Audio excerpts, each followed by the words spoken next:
Assalamualaikum warahmatullahi wabarakatuh. Perkenalkan, nama saya Mika Ajmajaniarti dengan NIM 2433210. Baiklah, di sini saya akan menjelaskan tentang pendidikan berkualitas. Pendidikan berkualitas adalah pilar fundamental dalam mencapai agenda global yang tidak hanya berfungsi sebagai sarana transfer ilmu pengetahuan, melainkan bertindak sebagai instrumen strategis untuk meningkatkan kesejahteraan emosional, mobilitas sosial, dan pertumbuhan ekonomi masyarakat secara makro.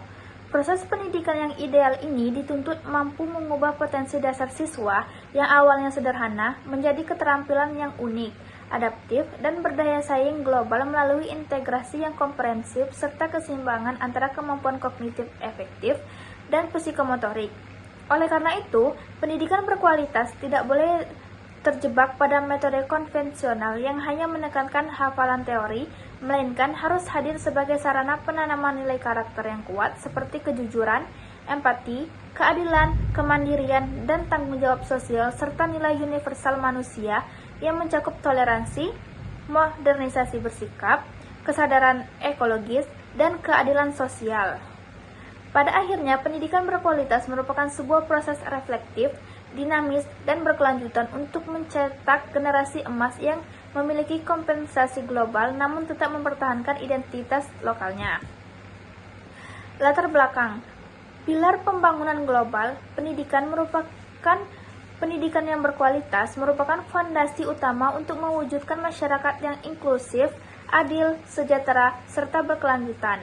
Akses belajar yang murni tidak hanya sekedar formalitas akademik, tetapi menjadi akselerator kesejahteraan moral dan kemajuan ekonomi nasional. Tujuan utama penulis adalah untuk menganalisis strategi inovatif dalam pengimplementasian kurikulum global yang bertujuan untuk meningkatkan mutu pendidikan di era global pada saat ini. Selanjutnya, ekstensi pendidikan pada abad ke-21, yaitu penyelarasan kompetensi, yaitu kegiatan pembelajaran yang dirancang untuk mengintegrasikan aspek kognitif, afektif, dan psikomotorik siswa secara seimbang. Kedua, sistematis pemikiran, yaitu siswa dibiasakan untuk mengorganisasikan ide secara sistematif serta membangun argumentasi logis yang berdasarkan pada data yang valid. Ketiga, adalah kemampuan kolaboratif, yaitu kurikulum menuntut tumbuhnya kemandirian siswa dalam memecahkan masalah kompleks melalui kerja sama tim yang dinamis. Selanjutnya, strategi inovatif pembelajaran.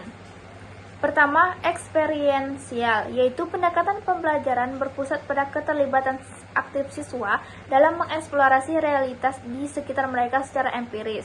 Kedua, kontekstual, yaitu materi pengajaran yang diintegrasikan langsung dengan tantangan real di dunia nyata agar pemahaman siswa relevan dan aplikatif.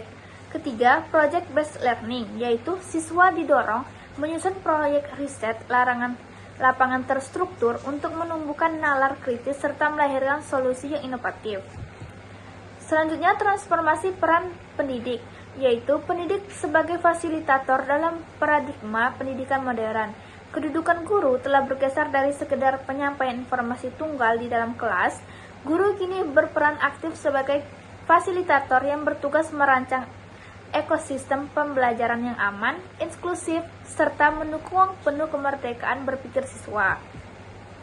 Selanjutnya, adanya integrasi budaya global atau global citizenship, yaitu penerapan kurikulum global bertujuan memperluas wawasan budaya siswa agar setiap beradaptasi dengan tantangan masyarakat dunia. Namun, adopsi perspektif internasional tersebut wajib berjalan selaras tanpa menghilangkan identitas lokal serta nilai-nilai kebangsaan yang luhur.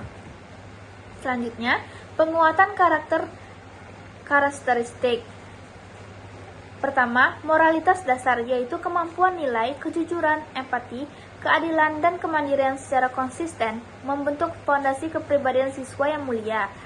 Selanjutnya, kesadaran ekologis, yaitu siswa dibekali kepekaan ekologis yang tinggi agar senantiasa peduli pada pelestarian alam serta keberlangsungan ekosistem bumi. Kemudian adanya urgensi target global, yaitu komitmen pemerataan hak seluruh masyarakat dunia untuk memiliki hak yang sama untuk memperoleh layanan pembelajaran yang berkualitas tinggi, Fokus utama dari target global ini adalah memastikan tidak ada satupun anak bangsa yang tertinggal dalam mengakses fasilitas pendidikan yang layak dan bermutu tinggi. Selanjutnya adalah kesimpulan, yaitu pendidikan bermutu bukanlah sekedar pemenuhan dokumen formal di atas kertas, melainkan sebuah proses reflektif, dinamis, dan berkelanjutan demi masa depan generasi emas bangsa. Baiklah, hanya itu saja yang dapat saya sampaikan. Saya akhiri, wabillahi taufiq wal hidayah. Wassalamualaikum warahmatullahi wabarakatuh.